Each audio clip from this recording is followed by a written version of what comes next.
আসসালামু আলাইকুম রহমতুল্লাহি ওয়া বারাকাতুহু। রাসূলুল্লাহ সাল্লাল্লাহু আলাইহি ওয়াসাল্লাম আমাদেরকে যে জীবন পদ্ধতি, যে লাইফস্টাইল তিনি আমাদেরকে শিখিয়ে গিয়েছেন এবং প্র্যাকটিক্যালি সেটাকে চর্চা করে সাহাবায়ে কেরামকে দেখিয়ে দিয়েছেন। তারপর থেকে ধারাবাহিকভাবে আমরা আল্লাহর নবীর সেই জীবন পদ্ধতি আমরা সহিহ হাদিসের মাধ্যমে আমরা পেয়ে আসছি। তো আল্লাহর নবীর জীবনী যদি আমরা গবেষণা করি তাহলে আমরা বুঝতে পারি যে রাসূলুল্লাহ সাল্লাল্লাহু আলাইহি ওয়াসাল্লাম জীবনের প্রতিটি ক্ষেত্রে আমাদের জীবন পরিচালনার জন্য, আমাদের জীবনের সামগ্রিক কার্যক্রমগুলি পরিচালনা করার জন্য যে পদ্ধতি, যে লাইফস্টাইল তিনি শিখিয়েছেন, এর চাইতে উত্তম কোনো লাইফস্টাইল পৃথিবীতে আর কোনো নেতা, কোনো ব্যক্তি আমাদেরকে দিয়ে যাননি।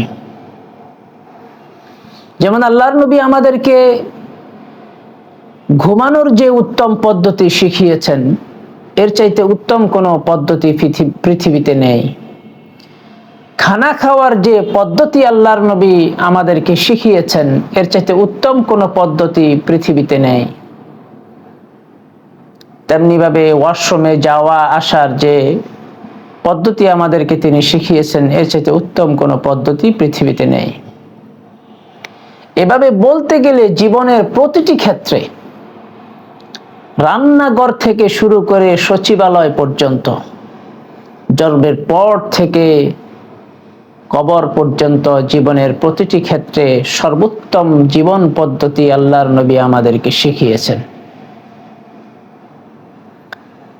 তো আমি আজকে ছোট্ট একটা বিষয় আপনাদের সামনে উপস্থাপন করব, যে বিষয়টা আজকের বিজ্ঞান স্বীকার করছে যে আল্লাহর নবী আমাদেরকে খানা খাওয়ার যে পদ্ধতি শিখিয়েছেন, এর চাইতে উত্তম কোনো পদ্ধতি পৃথিবীতে আর নেই। একবার একজন মুসলিম আর আমেরিকার একটা কোম্পানির 3 জন ডিরেক্টর ম্যানেজার মিলে একত্রে খেতে বসলো।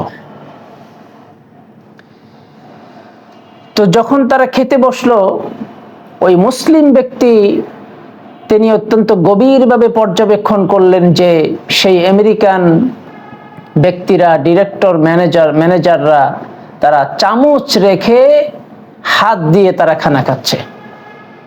সাধারণত আমরা সকলে জানি যে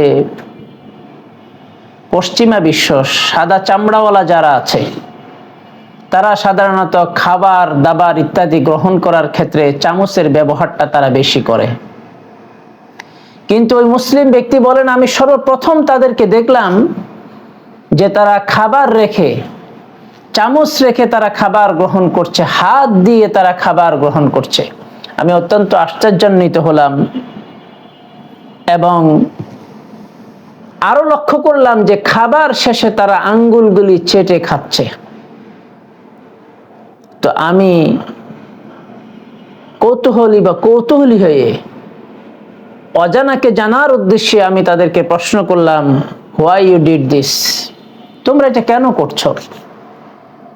তোমরা তো সেই মানুষ যারা সবসময় সাদা চামড়াওয়ালা, যারা সবসময় চামচের মাধ্যমে খানা গ্রহণ করো, হাত দিয়ে তোমরা খাও না।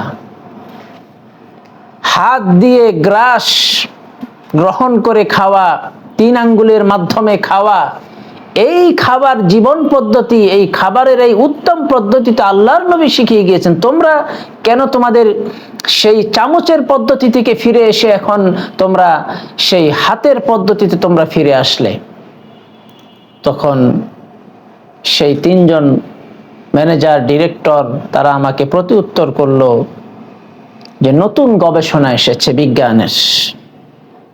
আমরা জানি বিজ্ঞান যত উন্নত হচ্ছে, আল্লাহর নবীর জীবন পদ্ধতির নতুন নতুন রহস্য আমাদের সামনে উন্মোচিত হচ্ছে, বেরিয়ে আসছে। তো তারা বলল যে তুমি কি জানো না বিজ্ঞানের নতুন গবেষণা এসেছে? কি গবেষণা? যে মানুষ যখন হাত দিয়ে খাবার গ্রহণ করে, তো মানুষের হাতের মধ্যে যে লোমকূপ আছে, সেই লোমকূপের গোড়া দিয়ে এক ধরনের প্লাজমা বের হয়ে যায়, যা মাইক্রোস্কোপে দেখা যায়। যে কেমন প্লাজমা বের হচ্ছে সেটা মাইক্রোস্কোপ দিয়ে যদি দেখে তাহলে সেটা পর্যবেক্ষণ করা যায়, দেখা যায়। এই লোমকূপ দিয়ে যেই প্লাজমাটা বের হয়ে যায়, এই হাত দিয়ে যখন খাবার গ্রহণ করা হয় তখন লোমকূপ দিয়ে বের হওয়া প্লাজমাটা খাবারের সাথে মিশে, খাবার আর প্লাজমা একসাথে মিশ্রিত হয়ে মানুষ যখন হাত দিয়ে খাবার খায় তখন সেটা খাবার আর প্লাজমা একসাথে মিশ্রিত হয়ে পেটের মধ্যে চলে যায়। যখন চলে যায়, যেই লোমকূপ দিয়ে যে প্লাজমাটা বের হয় সেটা মানুষের হজম শক্তিতে অত্যন্ত বিস্ময়কর ভাবে সেটা কার্যকর একটা ভূমিকা পালন করে খাবার পেটের মধ্যে গিয়ে হজম হওয়ার ক্ষেত্রে, এবং কোনো অসুবিধা সৃষ্টি না হওয়ার ক্ষেত্রে, এবং বদ হজম যাতে না হয়, এই প্লাজমা অত্যন্ত কার্যকরী ভূমিকা পালন করে। এই জন্য আমরা গবেষণা করে দেখেছি যে আমরা যখন হাত দিয়ে খাবার গ্রহণ করি, লোমকূপ দিয়ে প্লাজমা বের হয়ে খাবারের সাথে মিশে সেটা আমাদের হাতের মাধ্যমে গ্রাস তুলে যখন মুখে দেই, পেটের মধ্যে চলে যায়, আমাদের বদ হজম হয় না, খাবারটা হজম হয় এবং আমাদের পেটের জন্য অত্যন্ত সুখকর হয়, এবং সেটা হচ্ছে অত্যন্ত হেলদি একটা বিষয়। তো রাসূলুল্লাহ সাল্লাল্লাহু আলাইহি ওয়াসাল্লাম আমাদেরকে যে জীবন পদ্ধতি শিখিয়েছেন, সেই জীবন পদ্ধতি, যে খাবারের যে পদ্ধতি শিখিয়েছেন, এর সাথে উত্তম কোনো পদ্ধতি নেই। আজকে এই বাংলাদেশে অনেকে আধুনিকতার নাম করে আল্লাহর নবীর সেই জীবন পরিচালনা, জীবন পদ্ধতি থেকে ফিরে বিমুখ হয়ে অনেকে চামচ দিয়ে খাবার গ্রহণ করাটাকে একটা লাইফস্টাইল মনে করছেন, একটা ফ্যাশন মনে করছেন। বিভিন্ন হোটেলে, রেস্টুরেন্টে বড়দের, বড় বড় ধনী লোকদের খাবারের টেবিলে আমরা চামচের অত্যধিক ব্যবহার আমরা দেখতে পাচ্ছি। ব্যাপারটা কি দাঁড়ালো? ব্যাপারটা দাঁড়ালো এমন, আজকের অমুসলিমরা আল্লাহর নবীর যে উত্তম জীবন পদ্ধতি আছে সেটাকে ধীরে ধীরে গ্রহণ করে চলেছে, আর মুসলিমরা আল্লাহর নবীর উত্তম জীবন পদ্ধতিকে ধীরে ধীরে ধীরে ধীরে তারা বিমুখ হতে চলেছে। এটাই আমাদের দুনিয়া এবং আখিরাতের অকল্যাণের জন্য, এটাই আমাদের কারণ যে আমরা আল্লাহর নবীর জীবন পদ্ধতি থেকে আমরা দূরে সরে গিয়েছি। এই জন্য ভাইরা, আমরা তো প্রতিদিন আমরা খাবার গ্রহণ করি, প্রতিদিন আমরা খাবার গ্রহণ করতেছি, পরিবারের সকলে একসাথে বসে খাবার খাচ্ছি, ছেলে মেয়েকে নিয়ে একসাথে খাবার খাচ্ছি, নিজের স্ত্রী বউ বাচ্চা নিয়ে হোটেলে গিয়ে খাচ্ছি, রেস্টুরেন্টে গিয়ে খাচ্ছি। আমরা যদি এই বিষয়টা লক্ষ্য রাখি, প্রত্যেকটা খাবার যদি আমরা হাত দিয়ে গ্রহণ করতে পারি তাহলে হাতের লোমকূপ দিয়ে প্লাজমা বের হবে, খাবারের সাথে সেটা মিশবে, আমাদের বদহজম হবে না।